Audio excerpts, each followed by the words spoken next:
Welcome to the Ages of Rock podcast with your hosts Bill Algie, Dennis Talbot, and Alan Tate. We are three guys who have one thing in common, a love of rock and roll. Our goal is to talk about all things rock. We hope you find this show intriguing, funny, and occasionally highly opinionated. Enjoy! Hey, welcome to the Ages of Rock podcast. This is episode 74. We got our friend Curtis Clark here with us tonight. He's going to be talking about a subject here in a little bit, a topic that he brought up, but we'll talk about that here in a little bit. First thing we're going to do is get through and get some news and any kind of new music. Guys, what you got? And Bill, did you get some vinyl this week? I did not get any vinyl this week. I was not allowed to go to any vinyl shops. Okay. I was not allowed to go there. I don't know what the problem is. Well, one thing I'd like to say real quick is congratulations on your 30th wedding anniversary, Bill. Thanks. That is an impressive accomplishment. That is I know that's it's been horrible, but somebody's got to do for her. That's what I meant. She hasn't smothered you in your sleep yet, so you made 30 years. You're doing okay so far. She's tried to smother me a few times, but I got out of it. All right, so no new vinyl. Anybody got any news that they heard this week? Anything exciting and new? Just saw on the news about half an hour ago that Elton John is doing a very short tour in America, and Evansville is one of his stops. It's like a six show tour, I believe I heard. Really? Yeah. How did Evansville get that? I think it's because he knows that I missed his last show in Evansville, so he's giving me another that's chance. it. Yeah, the Alan Tate effect. Wow, that's crazy. I did see just today that Alice Cooper just signed a new record deal. Mm-hmm. He has a new album coming out in July 2017. Paranormal was the name of that new album. Yeah. They said supposed to have a bunch of guests on it or something. Yeah, I think it's got 3 or 4 new songs, and then it's got a bunch of live versions of stuff or something like that. So that's pretty cool. That dude, and they had the tour list. That guy, he just never stops. Energizer Bunny, man. He just keeps going and going and going and going. Him and Cheap Trick. Cheap Trick's another one of those bands, right, Curtis? They just keep going and going and going. It's like, damn. When you get to do what you love to do, it's not work. That's right. That's right. Well, I go to work. I don't know about you guys.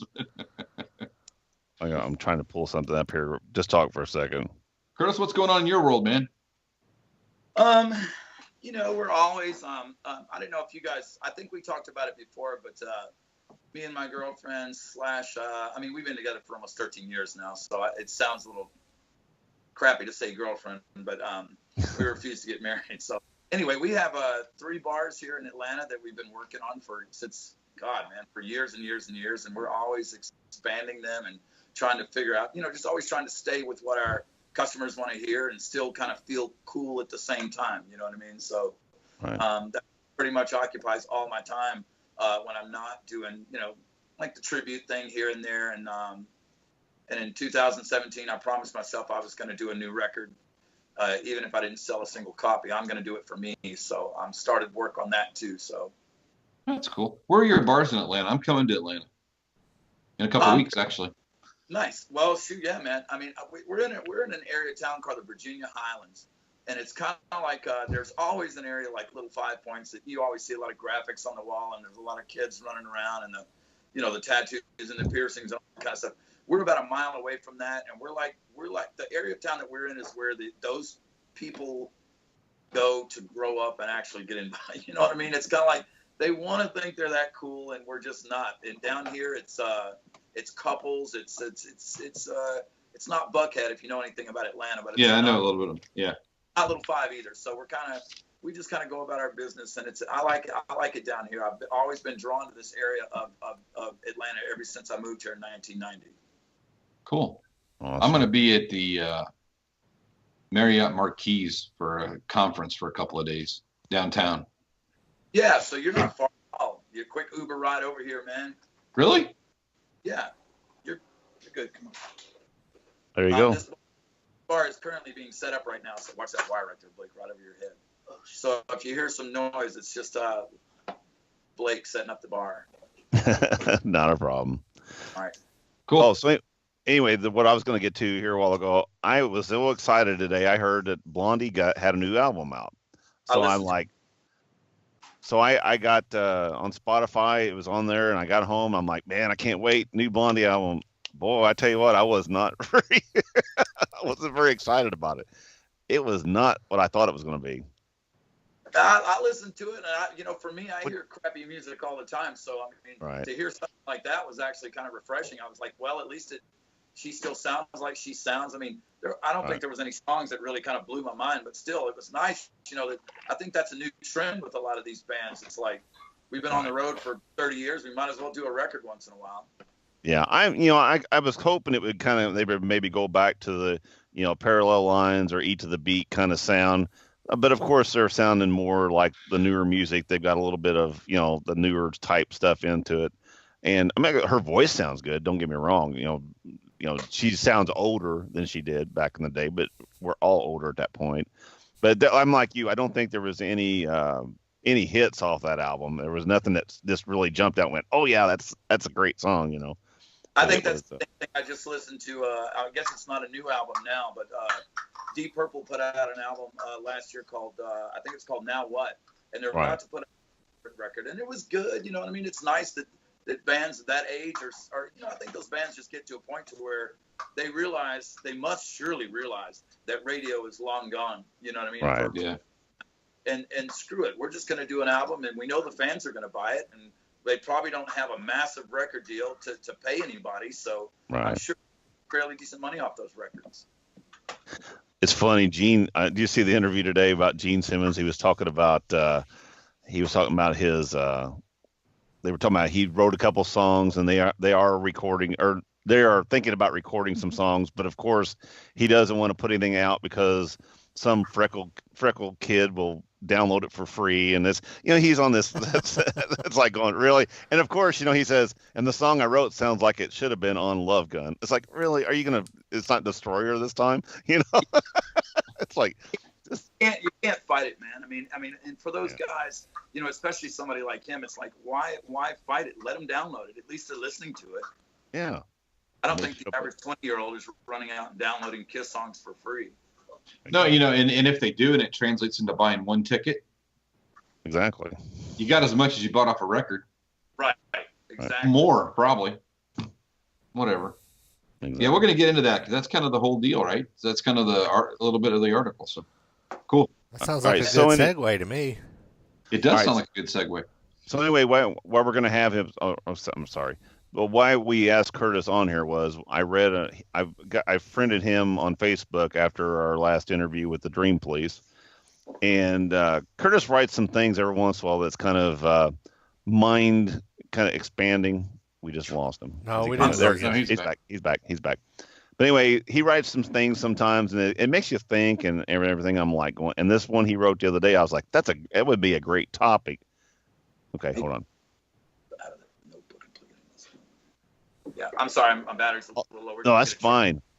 We're good. But anyway, it was one of those things where I was like, you know what? Instead of stealing his idea, let's just call Curtis and see if he wants to come on and we'll discuss his topic, because I thought it was a really good topic. So Curtis didn't have it there in front of him, so we're going to have Bill read the actual text of the message on Facebook for the people who haven't seen it. So, all right. So it says, are we witnessing a new kind of music evolution?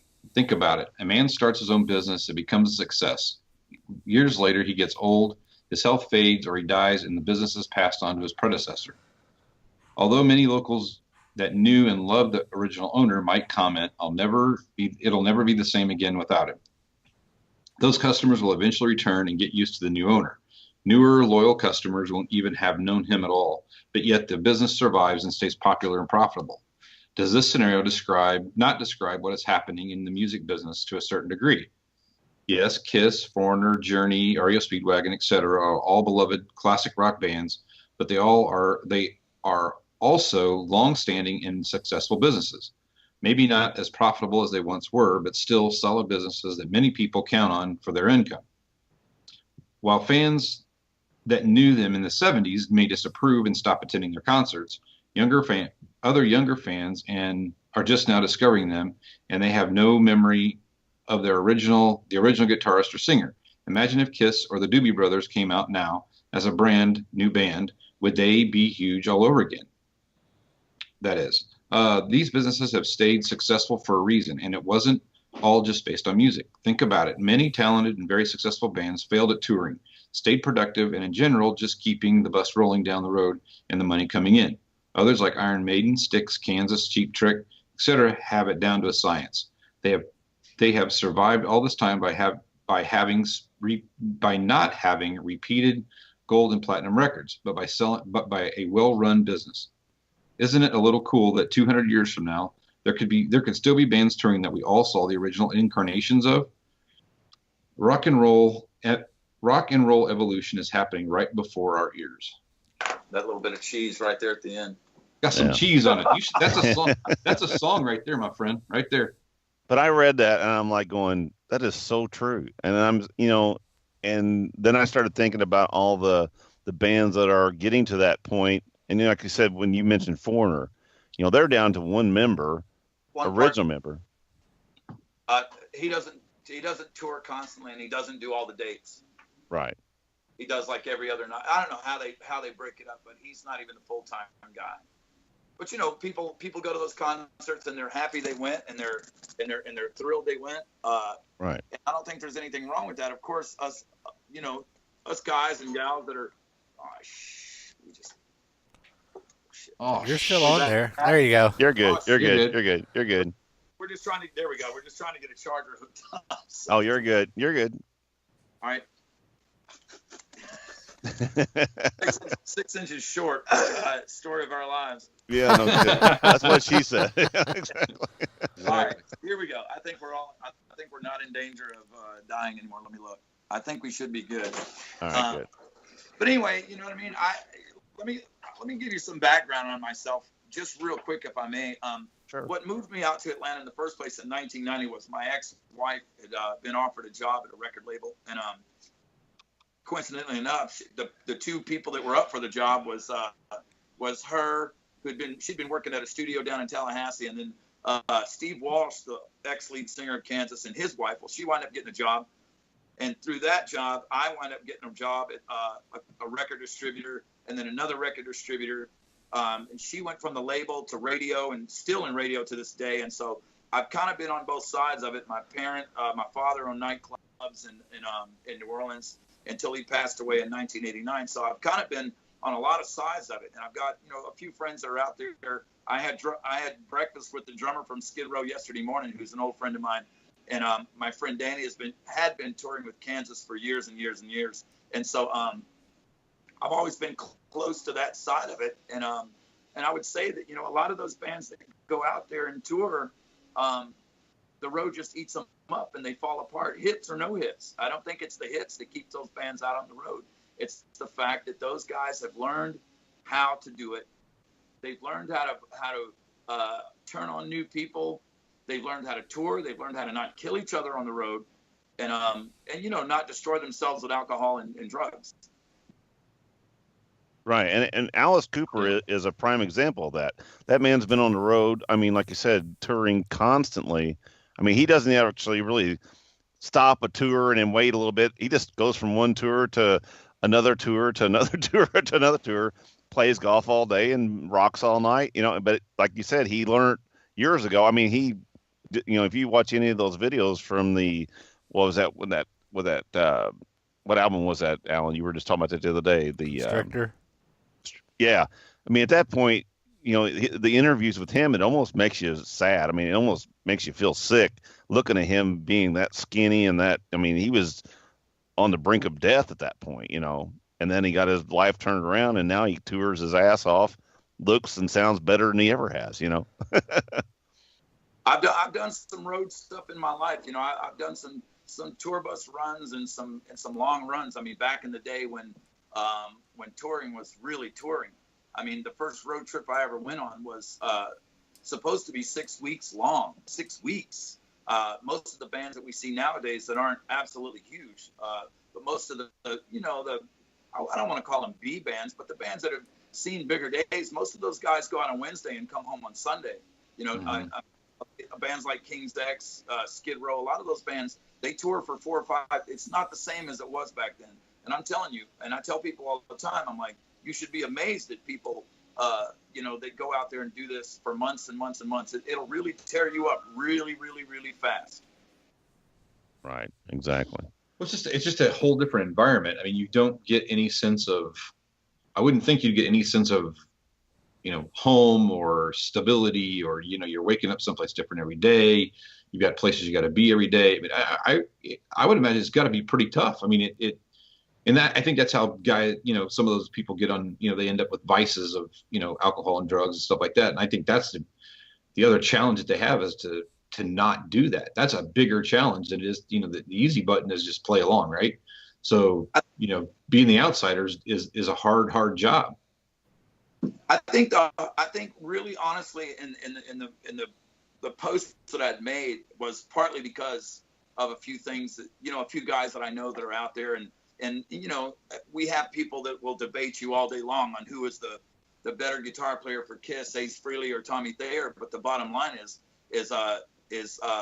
Kiss moves on and rolls on, and people cringe at the idea of a Kiss without Paul Stanley and Gene Simmons, or a Foreigner without Lou Gramm, or into that kind of stuff. But the bottom line is, a lot of these newer fans that see these artists on the road, they don't know. They don't know a Foreigner with Lou Gramm. They would probably be upset if Lou Gramm suddenly appeared. You know what I mean? Who's that guy?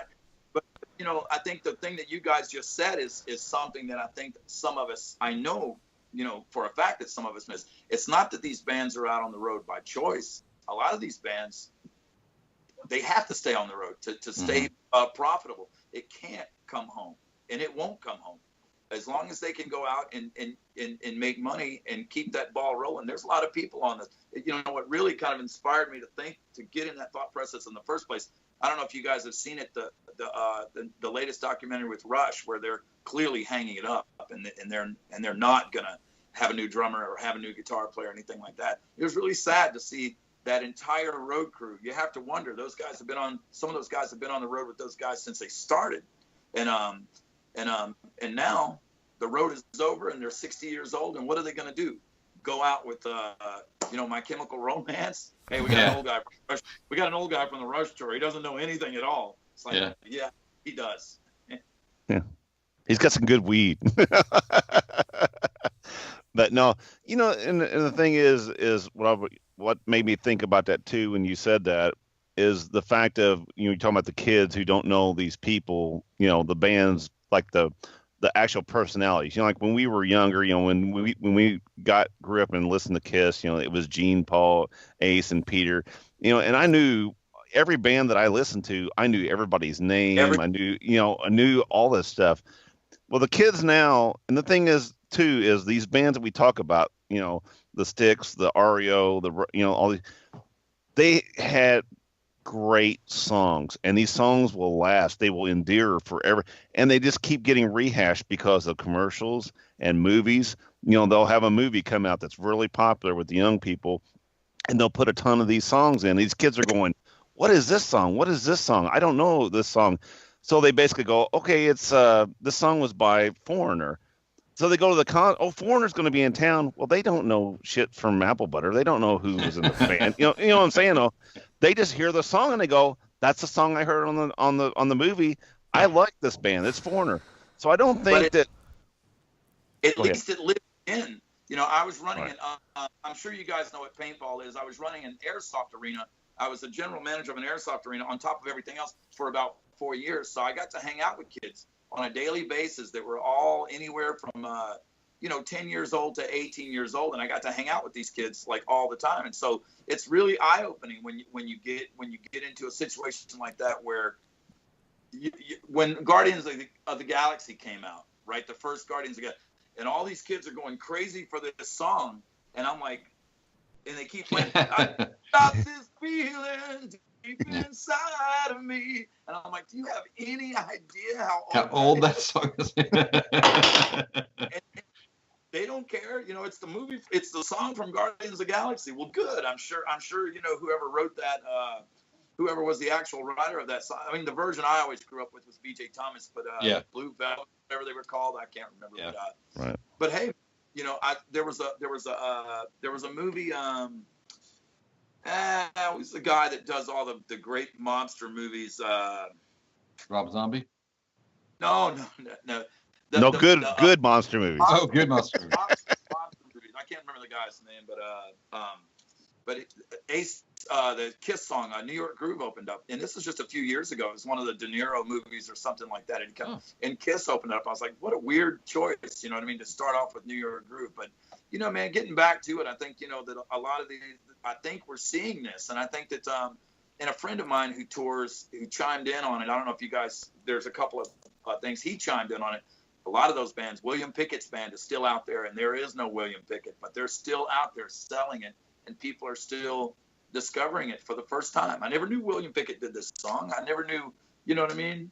And there's a lot of bands too from the 60s, like the Grassroots and a bunch of these people, where they've, like you said, they've come down to where they've only got one or two original members and all these other people. But when these people pass, these bands will continue on. I mean, they're going to play these, you know, the casino circuits and all that stuff. We get a lot of casino bands up here, which is, you know, the Grassroots and all and that stuff like that. I don't mean to use their name a lot, but and even I know a friend of mine recently saw Little River Band playing in Florida. It's none of the original members. It's just the Little River Band. It's a corporation. It's a business, and it plays, and that's the way it goes. You know, and it's the same way with like Blue Man Group. You know, there's not just one Blue Man Group. There are multiple groups that go out. Same way with the Trans-Siberian, you know, Orchestra. They have an East and a West. They keep, you know, and they run these things. You know, we may see at one point, you know, at Kiss 2.0, we may see Kiss East, Kiss West, you know, Kiss Japan. You know, who knows? I think it's a little different. I think that's a little different. I mean, I don't know. Kiss could do it because of the character. You got four unique characters, not people. They know the Catman, you know, the Spaceman, the Lover, and the Demon. Now, like Ghost. I remember you posted a picture of the band Ghost. Those guys, they could do that band for the next 300 years. You know, well, they do, because that band's a wreck. That band's a wreck, man. Oh, I know. Slipknot. I mean, even not, you know, I mean, for us older guys that have witnessed the birth of some of these great bands, I mean, it may seem so blasphemous and so wrong to me when I look at Foreigner and I hear people talk about it. I'm like, everybody's just like, oh, he's such a great singer. I'm like, yeah, he's 40. You know what I mean? And he's never been on the road for longer than a few months. You know what I mean? With his other bands, so of course he sounds amazing. But you know, you can't fault somebody for liking what they're hearing. When they see it, they see Foreigner. That's it. You know what I mean? They see Foreigner and they hear that guy sing and they're like, this guy's an amazing singer, and I love Foreigner. And they're 25 years old, and thank God they're buying tickets. Thank goodness. Yeah. These Styx out on the road. I mean, Styx right now, I mean, is Tommy Shaw and JY, but man, they sound amazing right now. Oh, they do. They sound great. But the amazing thing is, you know, I think part of that too is you got to have, I think in those cases for those bands to continue on, I mean, you've got to be, that lead singer has to be close to the original. You can't go too far. You know, it's got to sound similar. If you get somebody that's just too far off, it gets really too far off.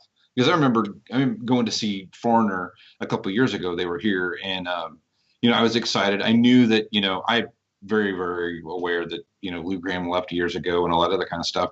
I was excited to see Jeff Pilson. That was the big thing for me. I was, you know, who was in one of my favorite bands in Dokken, and now he's in, you know, one of my other favorite bands, you know, which is Foreigner. But and I thought, you know, I'm going to get to see Mick Jones. It'll be the last time and whatever. And they walk out on stage and Mick didn't come. And I'm like, what the hell is going on? We're sitting here watching a cover band. I mean, there's not an original member in the joint. And I'm telling you, it was in a city park here. There were probably 6,000 people at it, and it didn't matter. And by the end of the night, it didn't matter to me either. They sounded great. They put on a great show. They got the crowd going. And for all intents and purposes, they did exactly a Foreigner show that you'd want to see.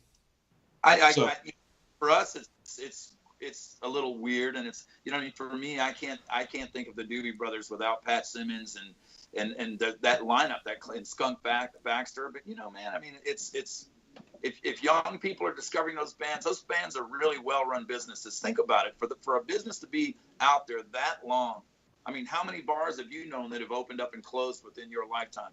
And guys to be traveling on the road, and they have to make money year after year, after month after month after month, and they are still there, and they still are out there doing what I mean, frankly, I think a lot of them are doing it better than they did it back in the day, and I saw those bands back in the day, and I think that they're doing it really well and doing it justice. And for us, it's a little weird to go see a concert like that and see all these new members in the band, but for a 30-year-old, you know, house mom from, you know, that's just, she doesn't care. She could care less. You know what I mean? She's had the venues are better nowadays. You know, the venues are, and the sound is better. There's video screens. I mean, it's just a better experience all around. Yeah, you know, so I have a 16-year-old, and he's my concert buddy. We go to stuff all the time. So he's always, you know, and we go to everything. So, you know, we went to White Snake. We've been to see Kiss a bunch of times. At 16 years old, he's never come into me and said, I want to go see Ace Frehley and Peter Criss. No, he's never come in and said that. And trust me, he's grown up with it, and all factions of it. But that's not it for him. For him, it's I want to see the stage show. I want to see the song. And you know, I like he likes the Sonic. He likes the Sonic Boom album. He likes a couple of songs like that. He's a big Eric Singer fan. He thinks Tommy Thayer's fine. He has no problem. You mean you're not going to argue with him about is Ace Frehley better than Tommy Thayer? He doesn't care. No, the Kiss that he knows is the Kiss that we have today. Now, Gene and Paul leave. I don't know. That's, for me, is going to be a whole personal thing. I have to figure out how to get around, but if I can, you know, and that may be the end for me, but you know, you're right. This whole conversation is really right about the business side of it, you know, and you know, I'll be the first one to stand there and say, you know, I'm not gonna go to another Kiss show and watch the same 15 freaking songs I've seen for the last 10 years. That's ridiculous. It's stupid. It's a waste of money. But if he says to me, I want to go, I'm going to take him. But I go to Kiss concerts right now for the same reason that probably most people our age go. I go to take people that have never seen them. That's exactly why I go, to watch them. Yeah. Yeah. Say for all of your I hate Kiss and I don't like Kiss, I'm like, watch. Let me take you to a concert, and within the first half a minute when that curtain drops, you'll have I'm like, it's like watching it's like the difference between watching somebody catch a big fish and catching a big fish. It is a very, very big difference. You know, yep. It's a very big difference of a thing, and yeah, and you know, but you know, I think a lot of these guys that are out on the road with these bands probably at some point said, you know what, man, when we turn 40, we're going to hang this up, you know, and then you get to turn 40 and you're like, you know what, man, I'm not be done. Close. You know what I mean? I mean, most of those guys out there are pretty amazing people. And look at a guy like Axl Rose. People can say what they want, but Axl Rose is the lead singer of two of the biggest rock bands on the planet. And pulled it off. And pulling it off. You know what I mean? And on the planet. And they could have gotten, AC/DC could have gotten anybody. You know what I mean? And they chose a guy that was just about to launch his band back out there. I mean, I think it's just amazing, and I feel like maybe it's just because I'm, you know, older and I'm seeing it more and more. But I feel like rock and roll and those type of big rock and roll shows, I feel like they might be on the verge of getting back into the main show, the main attraction. You know, those bands are playing bigger and bigger venues. Bands like Styx and Foreigner, man. They're getting bigger and bigger. You know what I mean? Right. So was the Axl Rose decision a business decision, or was it a he fits best in the band decision? I think that I you know, it's funny. I've had this conversation with Lee before too about Tommy Thayer, and I know on a much smaller. You're never going to win that one. But you know, for me, it's like I gotta admire a guy like Tommy Thayer who's curve he's always been ascending. I'm the guy in the crappy band in the 80s Now I'm working for one of the biggest bands in the world that I love. Now I'm tour managing for that band, and now the opportunity knocks. The guy doesn't show up. I'm in the costume. I'm on stage. Now I'm the guitar player for Kiss. Good Lord. I mean, you can't really knock the guy for that. No, you know what I mean? You can't. Anybody would take that opportunity in a second. And I think that all those decisions are business decisions. I'm sure that Gene and Paul went like, listen, we know full well when we put this guy in this makeup, we're going to lose some fans. But you know what? Those fans are 50 years old. They're 48 years old, and they've seen us 18 times. It's not going to kill us to lose a few fans, because what we can put on the back of Tommy Thayer and Eric Singer is, and they're not young guys either. I mean, they're not outrageous. But what we can count on is those guys to be here every night sober. They can handle being on the road without a different groupie every night, without drugs, without alcohol. They can take care of the business so we can take care, and we don't have to worry about it. And I think that to me is probably every decision that gets made out there on the road nowadays. Let's face it, live music in general, live rock and roll in general has seen much, much, much better days. And I think what's gonna weed them all out pretty fast is how good can you roll down the road? How good can you guys load up a bus and go on a tour and come home with some money? And the rest of them, I don't care how big your hits were, if you can't do that, it's over. It's not going to work. No. Other bands are just complete train wrecks. Yeah, so Curtis, so what's going to happen to these pop bands these days that are huge, and are they even going to be around in 5 years, 10 years? I mean, is it even possible for them to even do it? Can they even pull it off?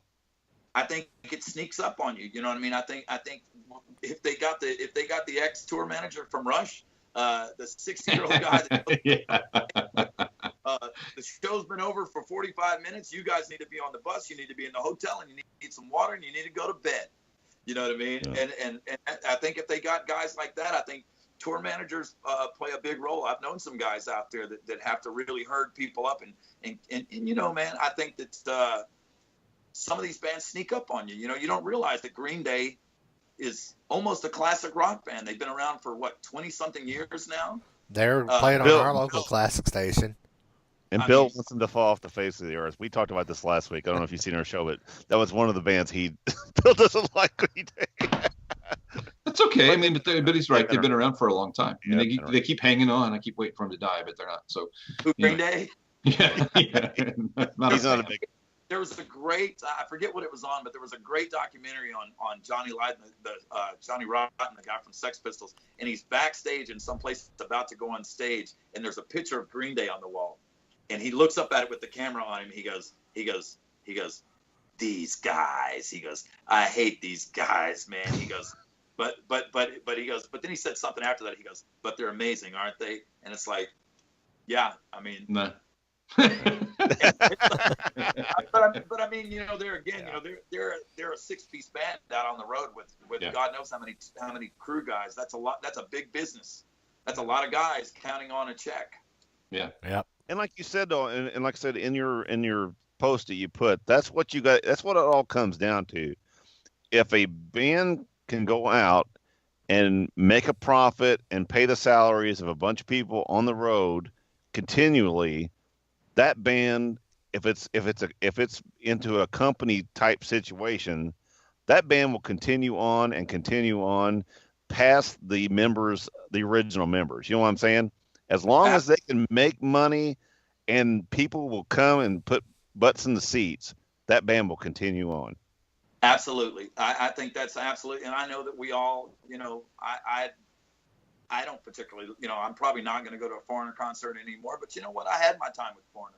Right. I had my time with the Doobie Brothers and all those great bands. And we all of us right here. I mean, right. we will enjoy that and go, you know what? I was around when that started.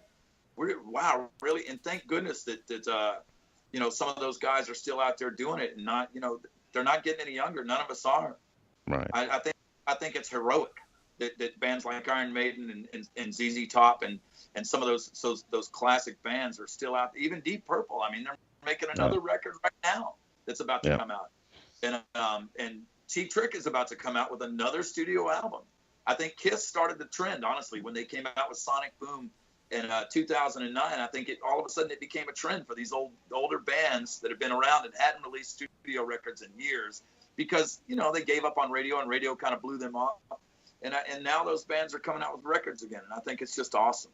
I wish Journey would come out with a new record. I wish they would too. Actually, I just seen Journey here about a week, actually a week before their when they got inducted to the Rock and Roll Hall of Fame. They came to Evansville, and I tell you what, the whole show was just. I mean, I was grinning ear to ear, singing top of my lungs. I mean, having a good time. And I mean, Arnell. Yeah. But I actually sang kind of on tune. In key.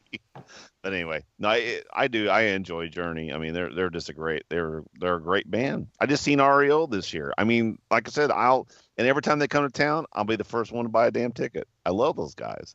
Kevin Cronin can still sing. I mean, Kevin Cronin is still great entertainer.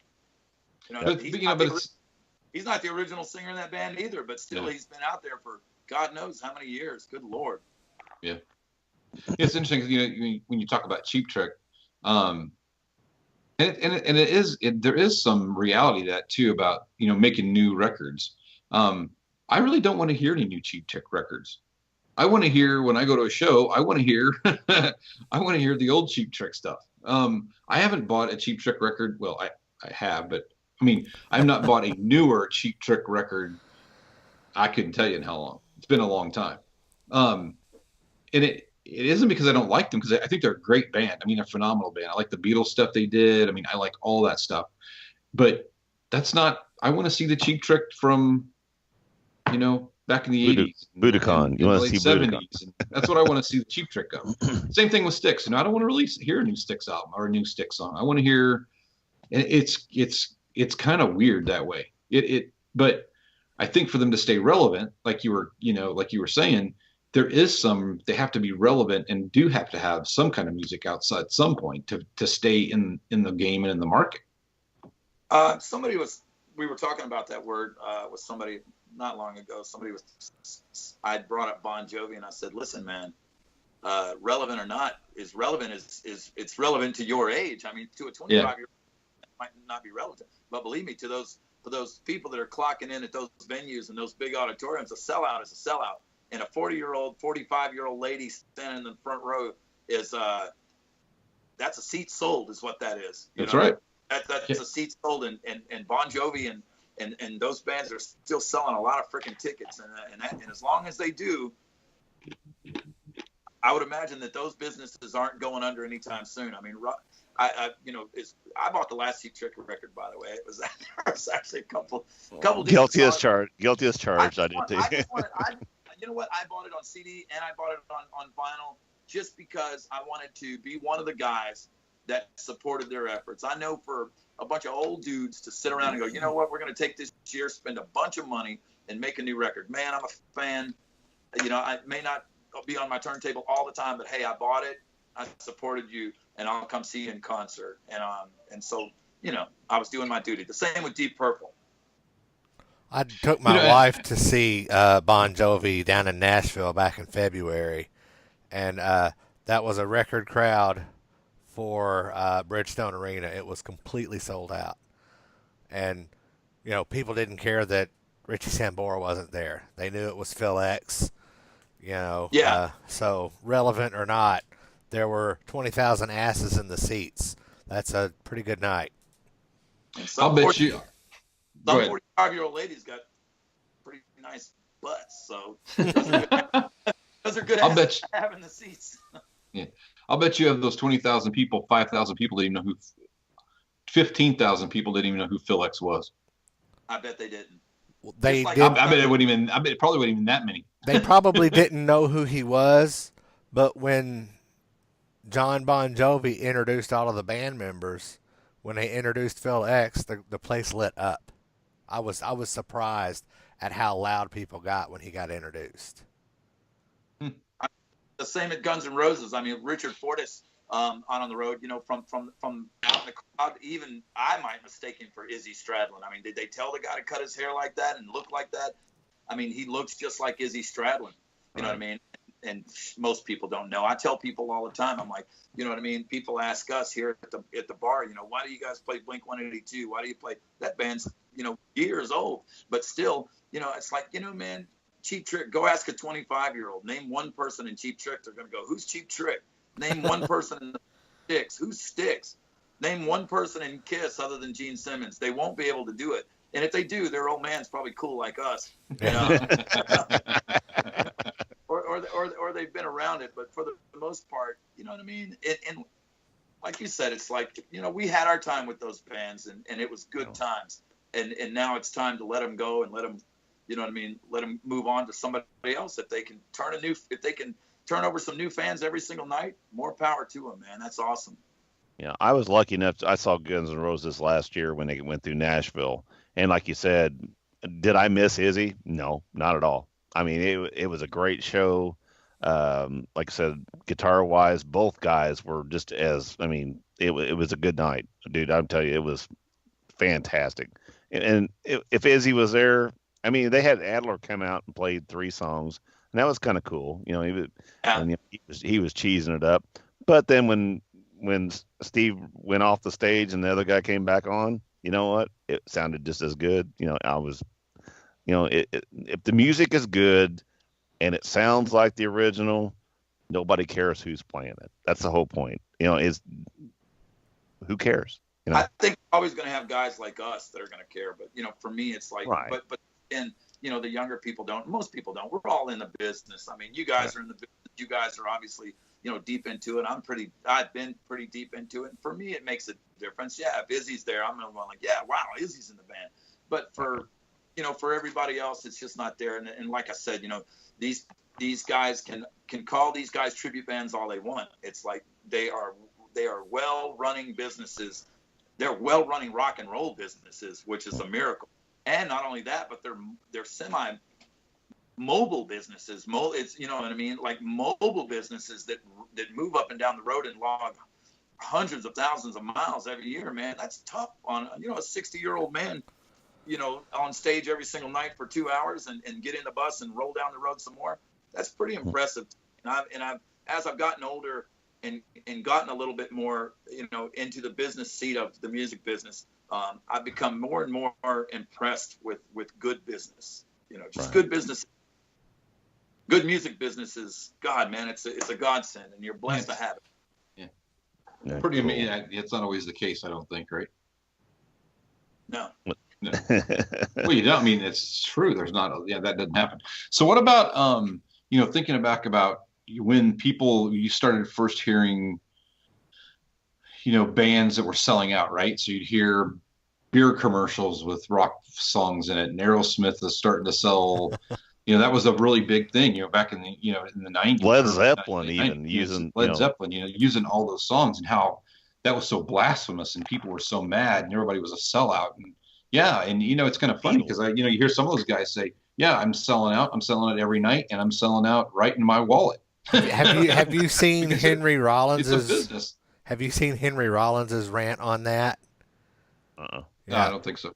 Get on YouTube and look that up. He basically tells people that they need to shut the fuck up. You damn right, I'm selling out. This is a business, Well, coming from a guy that coulda, woulda.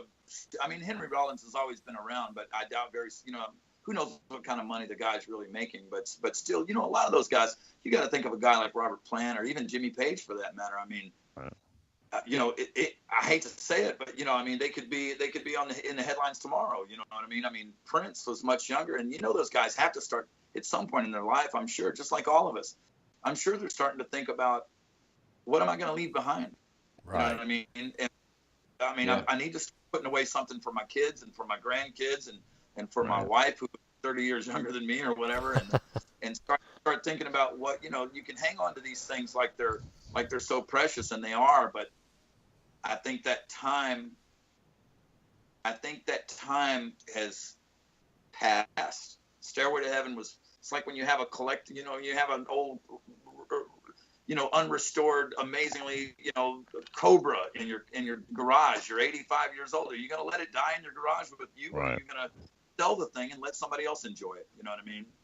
Well, and a lot of these bands too made not very smart contracts when they were younger. You know what I'm saying?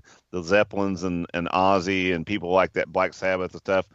record companies took advantage of a lot of these people. So Yeah, they didn't make, you think that they're probably mega rich from what they made, when they first came out. They didn't. They're now making their money back with deals like that if they still have their rights to their songs. There again, if they were stupid, somebody else, Sony or somebody else owns their rights to their songs, and they have no say over if they're used on a commercial or anything. That's the whole point. really good point. A lot of the time they don't. You know what I mean? Yeah. And I knew a lot of that. I mean, I actually got to see some real honest record contracts when I was close to it and I was working for the distributor. My wife was working for Geffen Records here in town in Atlanta. I got to actually see some real record contracts, and it wasn't all that you thought it was. You know what I mean? You think that every time a record comes out, David Coverdale makes untold millions of dollars, but there's a lot of people to pay, man, and there's a lot of money being spent, in your name on your credit card. There's a lot of people spending a lot of money. Right. Well, they don't call it the music business for nothing, right? It's a business, and somebody's gonna make some money, and you don't get a record deal, and the people that you got the record deal with are not gonna make more money than you are. That's not how it's gonna work. A friend of mine, I don't know if you guys have ever heard of a band called Jackal.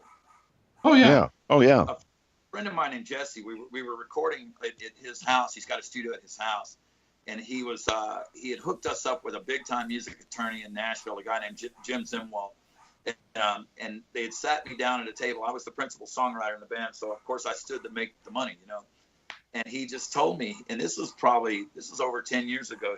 He goes, Curtis, the music business that you've always dreamed of will be gone by the time you get there. It's all changing so fast that by the time you get there, the days of a big black limo pulling out and somebody with a contract in one and a pen in another, he goes, those days are long gone. And boy, was he right, man. He was right as rain. And for me, it's like my mom gets on to me still. She goes, why don't you write songs still? And when are you going to start singing country? And why aren't you writing songs? I actually had an Emmy award from writing songs a while back. And I told her, I said, Mom, man, I'm getting older, and I don't want to. At some point, I want to have some money. I want to make some money out of this business that I've devoted my entire life to.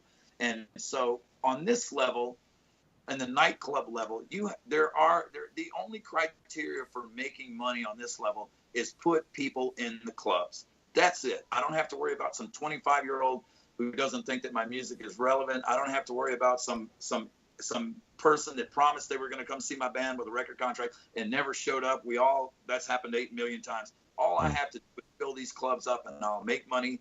I'll make good money. And hey, what else can you ask for really from the music business is to be able to say, I don't work a day job.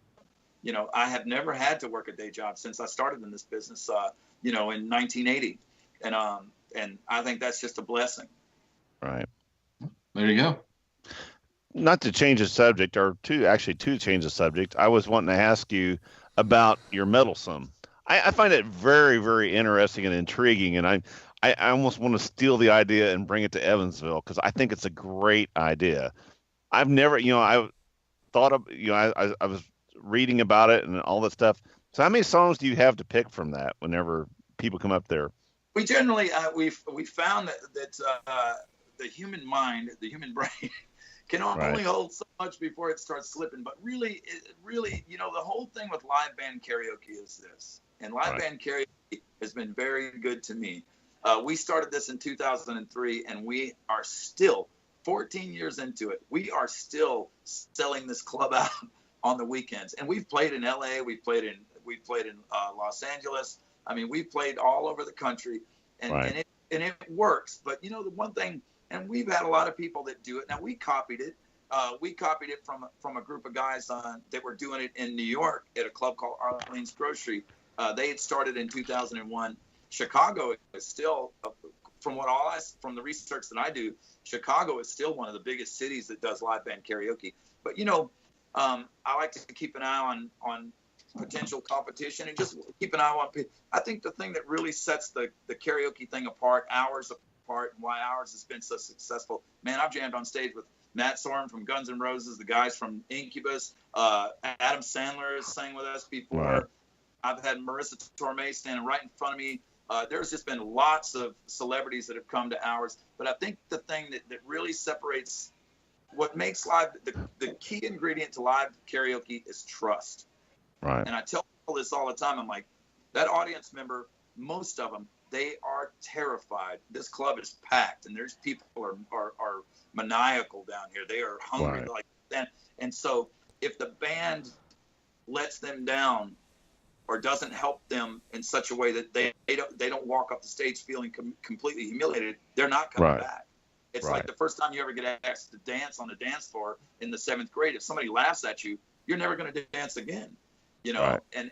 And it's trust. And I think that the group of guys that I work with, and have always worked with, the musicians that I work with, the host, the Right. bar, everybody. It's what's made it so successful. I'd love to come to Evansville. What's that place again? But KC's. I'd love to come there, but nobody wants to pay for it. I heard that place is really outrageously cool. And Yeah, they've been. The thing is, like, I was actually talking to my buddy about it the other night because he's in a band too. We've been musicians for years, and I was like, going, man, we got to get this going. We got to get this going in Evansville. You know, it'd be fun to do.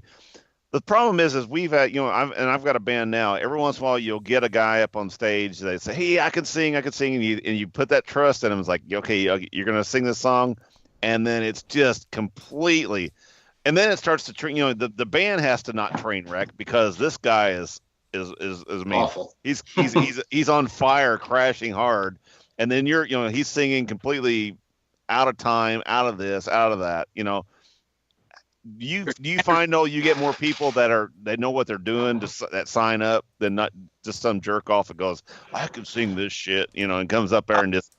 You get them all, man. I mean, Right. you really. I tell you what. When we laugh about this all the time, we have our little sections of people that we like and we don't like. The people that I don't like, the people that I don't like the most are the people that are cocky. Yeah, those guys, they suck. But then they get on stage, they're great. Those are the guys that I hate. It's like, if you're going to be that cocky, I want you to fail miserably. The people that I love the most are the people that come on stage terrified. I mean, literally shaking in their shoes. And all of a sudden, they sing a song with us one night, and it's like, whoa, wait a second. And then they come back the next night, and they can sing a little better. And 2 or 3 weeks into it, man, they can actually sing. And you're like, and those people that really discover their, you know what I mean? I tell people all the time, don't get sidetracked, man. Don't worry about a band. Just come down here and sing with us. Right. Keep your business plan going. Become a doctor. Don't do this for a living, man. This is a curse. Yeah, our band looked for a audience participation song for so long. We finally did like Hair of the Dog, which was the worst thing to do because you throw a cowbell in somebody's hand that doesn't know how to fucking keep time. I was there that night. And then you get you usually trying to find the drunkest girl there, and it's like they're just like, okay, now Keith, I'm gonna follow you, dude. I'm gonna ride that drum till the end of the night because I cannot, just like ting, and then to get right up in your ear. It's almost like that Saturday Night Live thing. Is just in your ear. It's all out of time. Hey, man, So fly me up there sometime. I'll train it up. I'll show you guys all the secrets. And I've done that before. There was a club in Nashville that paid me to come up and consult and help them put it together. And they did it for years at a place called the Mercy Lounge. And yeah. And then it kind of fell off. You know what I mean? Right. It kind of the band wasn't very serious, and they were doing Don't Stop Believing as a 3-piece band with no keyboards, and it's like, man, that's not going to work. exactly. That's not a good acoustic version song either. If you're gonna can't do it. If you're gonna be McDonald's, man, you got to be McDonald's. You got to keep it. Yeah.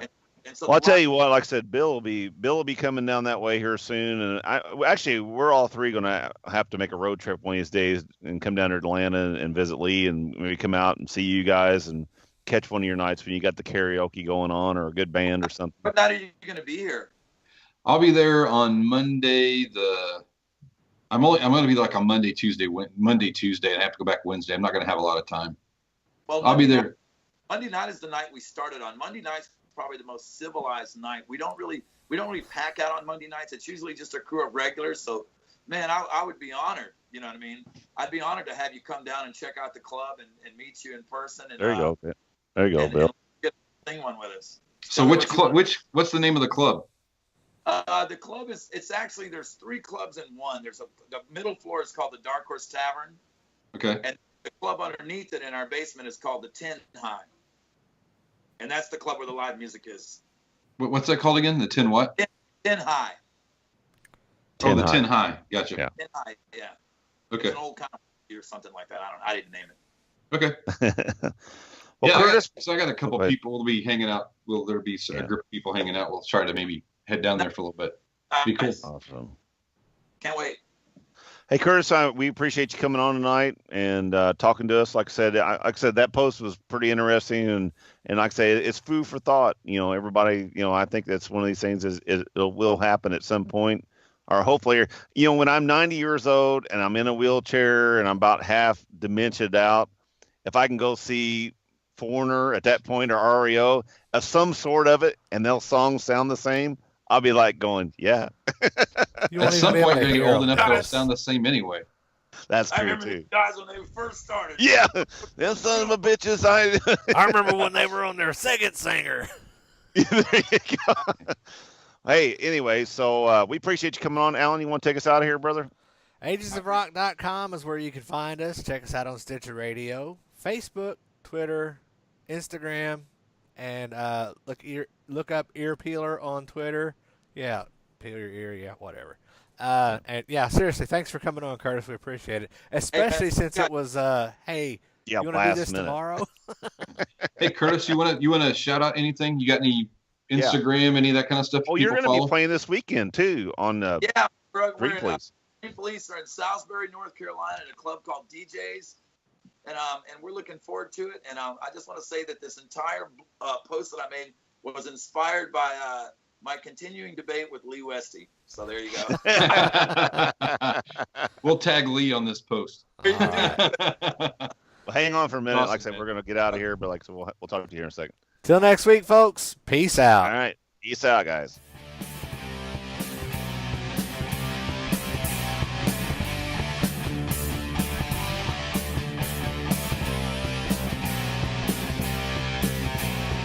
Thanks for listening to the Ages of Rock podcast. If you haven't done so already, be sure to subscribe to our YouTube channel, like us on Facebook, and most importantly, tell all your friends. Remember, you're never too old to rock. Until the next episode, peace out, folks.